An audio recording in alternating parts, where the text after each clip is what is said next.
இதுதான் என் வாழ்க்கைன்னு சொல்லி முடிவு பண்ணாதீங்க. அது தனிமை அந்த முடிவே கிடையாது. அந்த அந்த முடிவுக்குள்ள போயிடாதீங்க.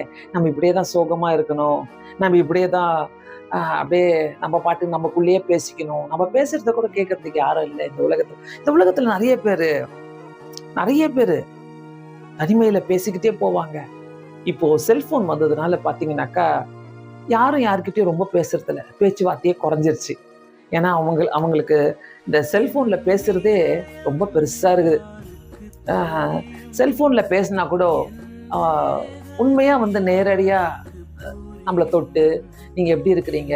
கேட்கறதுக்கு ஆள் கிடையாதுல்ல. ஒருவேளை ஃபோன்ல உங்கள "ஹவ் ஆர் யூ? எப்படி இருக்கிறீங்க?" அப்படி சொல்லி கேட்கலாம். ஆனா நேரா உங்கள்ட்ட தனிமையில உட்காந்து, உங்க உங்க கூட உட்காந்து பேசி, உங்களுடைய பாரங்கள, கஷ்டங்கள கேட்கறதுக்கு யாரும் இல்லாம இருக்கலாம். நீங்க நினைக்கலாம், "யாராவது இருந்தா நல்லா இருக்குமே!" அப்படின்ட்டு நீங்க நினைக்கலாம். இந்த தனிமை ஒரு ஒரு விதத்துல, ஒரு ஒரு கோணத்துல நெறைய பேருடைய வாழ்க்கையில விளையாடிக் கொண்டிருக்கிறது.